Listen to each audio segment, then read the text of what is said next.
A lot of emotional talk this morning. Now we're going to talk about technology. A little bit of a switch. So my name is Adam Schlegel. I have the honor to introduce Bill Long. Because it rarely ever happens as CFOs, I'm going to introduce Bill as a fucking dynamo CFO. Rarely happens for CFOs. Bill is the president and CFO for Snooze. He's had a long, pretty storied history in our industry, coming from the Outback Steakhouse, that well-known Australian food establishment. Worked at Noodles Company, and then when we were young into our Snooze career, we managed to somehow acquire and bring Bill into our Snooze orbit. He is probably the most highly recruited person in this room, so we're super fortunate to have him continue to drive Snooze and do it all it is. Very active in our community, working with Cooking Matters, working as a precious child. He spends a lot of time with his family, very avid outdoorsman. Actually, the only person I've ever seen hit a hole-in-one at Peter Newland's golf tournament. He is, and I would say, one of the major reasons why Snooze continues to develop and grow. He is a CFO that has really embraced the concept of people, planet, and profit. And I'm excited to introduce my friend Bill here, who's going to usher us into the next world of technology in our industry. So, Bill.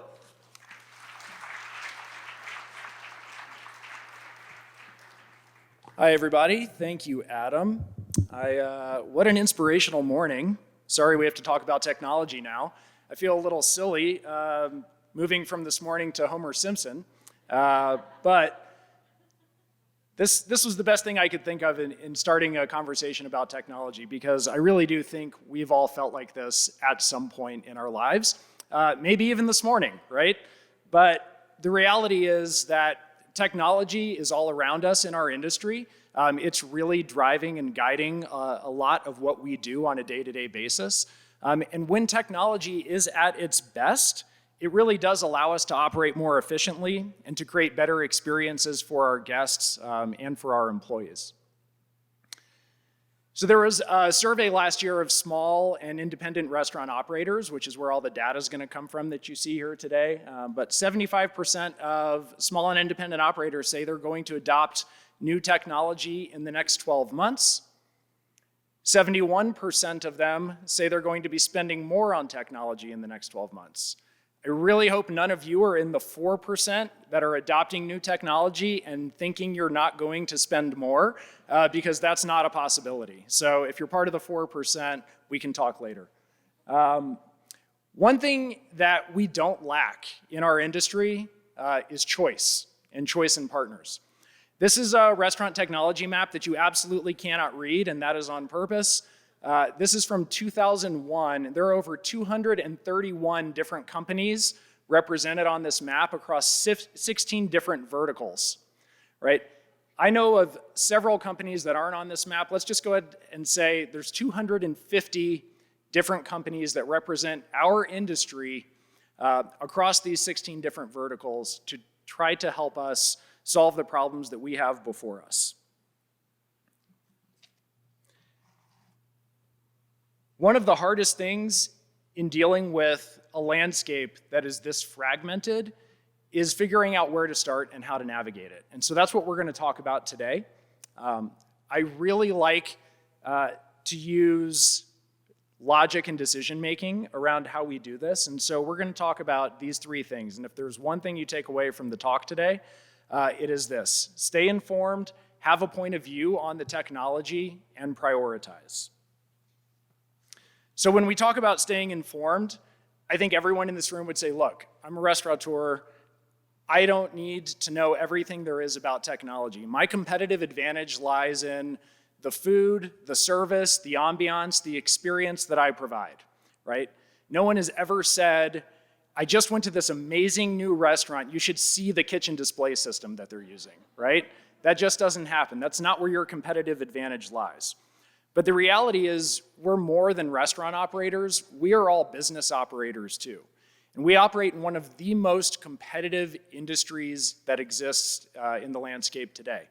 We live and die on razor-thin margins, and great profits are hard to come by even in the best of times. So what can technology do for us? Things like wanting to serve bigger portions to create more value, right? You may not have the money to do that, but you can use technology to manage your waste better and put those savings back into portion size on your plate. Want to buy higher quality ingredients but can't afford them, right? We can use technology to put in inventory systems to create better PARs and find ways to create savings in our ordering processes. If we want to pay our employees more per hour but can't find it in the budget, we can implement scheduling systems that have dynamic demand forecasting and schedule adherence where we can actually create savings for ourselves and put that back into the hourly wage rate of our employees. So these are just some examples of ways that technology can make us better. When we look at independent and small operators, 80% of us are using a traditional point of sale. When you roll in cloud-based point of sale systems, this goes up to closer to 90%.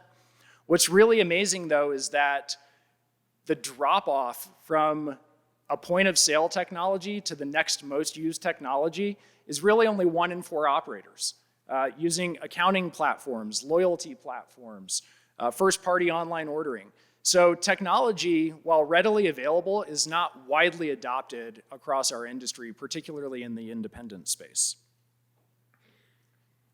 But that doesn't mean that we can turn a blind eye to it. And I think in staying informed, we have to know what's going on in the landscape today. I'm going to give you just a couple examples here of things that you may say, absolutely not, never touching that, doesn't fit for me. But I think we all owe it to ourselves to be informed about what these things are and why they're important. Virtual brands. So I'm sure all of you have been aware of these and possibly even approached by them to put them into your restaurants. There are casual dining operators right now that are doing $1 million of revenue annually in virtual brands outside of their core brand today. Again, not saying it's for everyone, but this is a marketplace that's moving incredibly fast, and I don't know anyone that wouldn't want to evaluate whether or not adding $1 million of potential revenue into their operations is something that makes sense for them. Robotics is really coming along. Again, getting served your food and beverage by a robot seems a little out there, but it's happening. Where it's really starting to take off, though, is in the back of house. So there are a ton of technologies that are evolving very rapidly in and around how we actually produce food, prepare food. There are restaurants like Kura Sushi and Spice out of Boston that have done some really cool things with conveyor belt sushi, where this is actually creating an experience around what is an old robotics technology, whereas Spice is using these cook bowls to actually prepare, cook, and serve food all out of this one robotic bowl. Dynamic pricing is also something that's recently come into play. So I don't know if you're aware of this, but you could, if you chose this weekend, to raise your prices during times of peak demand. There are fast casual operators that are now putting in digital menu boards and dynamically changing their price based on time of day and day of week. There are a lot of industries that already do this, right? The airline industry does this, the hotel industry does this, Amazon does this. And if you think about it, the restaurant industry actually has always done this in a way. We just do it through discounting when we actually need to drive traffic. That is a form of dynamic pricing. But one of the things our industry has not really adopted is the ability to raise prices when demand is really high. So again, not saying that these are any things that any of you would want to adopt or need to adopt, but I think it's really important for us as business operators to be informed of what's actually happening in the landscape around us so that we can evaluate it. Which brings us to our next point, which is having a point of view.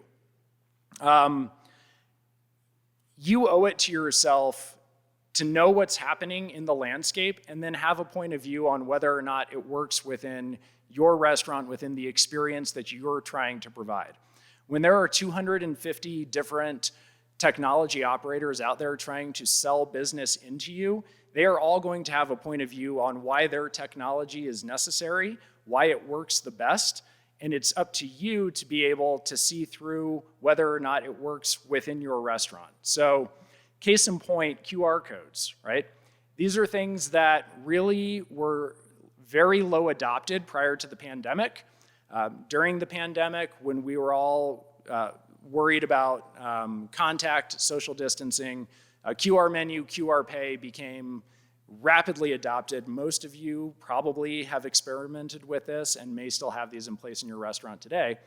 But I'll direct you to the box in the middle here. This is from a business that sells QR menu and QR pay, noting that 58% of consumers would like the option to use a QR code, 70% say they have a positive experience with them, and can reduce labor costs by up to 150%, which I actually don't think is mathematically accurate, but I don't think you can reduce it by more than 100. But if you look at Greg Levin, the CEO of BJ's, he recently noted in an earnings call that when they went back to physical menus, they saw a 70-cent increase in their check average, moving away from QR codes, right? Another operator at FS Tech last summer noting that there were certain QR codes were going to be here forever, but as soon as guests started returning to the restaurants, the first thing they wanted was a real menu in their hands, right? So these technologies exist and they work great in certain circumstances. You have to have a point of view as to whether or not these are going to work well within your operation. A couple other examples of this, digital ordering. I actually don't know that having 9 iPads set up behind the host stand works for anybody. There are technologies that can solve this, so if you're living in this world, I'm happy to help you navigate towards a better situation. But the way that you do this is, again, going to be dependent on the point of view that you have relative to the experience that you're trying to create within your operation. And digital waitlist is another really good example of something where you can still use a paper waitlist. This is totally fine, right? You can create energy. You can serve drinks to people who are waiting. But maybe that's not the experience that you want to create for your guests. And then finally, you're going to have to prioritize. That sounds obvious. It seems simple, but this is actually the hardest thing to do out of the 3 of these. This is the thing that I've seen my own businesses struggle with the most. You want to do absolutely everything, right? There are dozens of problems to solve, and let's face it, everyone in this room skews towards being a problem solver. You see an issue, you want to fix it, you want to fix it tomorrow. Technology is complex. It's hard to implement. It doesn't always go the way that you think it's going to go. And it does take time for technologies to be adopted by your employees, but also in some instances by your guests, depending on what type of technology it is you're implementing. So you have to be able to prioritize where you're going to put your focuses. Whether or not you think that the largest challenge that you're facing in the upcoming year is increased food costs and supply shortages, or high labor cost and retention, the solution to those problems are going to be different. And there are lots of different types of solutions that exist within the marketplace, but you have to choose where you think your competitive advantage lies and how you're going to enhance that competitive advantage, or where you think your biggest profit opportunity is and how you're going to enhance your profit through leveraging one of these technologies to create the solution for that. And so I'll leave you with this today. There are a lot of companies up on this map, okay? Trust me, none of them are perfect. None of them are going to solve the exact problem you want solved in the exact way that you want it solved. And you're gonna spend an awful lot of time either searching for the right solution or working with a partner to solve the problem exactly the way you think it needs to be solved. That is not always the best path forward. Sometimes you need to make sure that you're not letting great be the enemy of really good, because there are a lot of companies on here that have really good solutions. You need to leverage your network to talk to people who are using these companies, have experience with them, and can give you feedback around what works and what doesn't work. And ultimately, you're going to have to make decisions based on what problem you're trying to solve and what compromises you can live with, because nearly every one of these decisions is going to be a compromise in some respect. but you're still going to be able to make meaningful progress on solving some of the biggest issues that you have in your business if you find the right partner. So with that, thank you very much.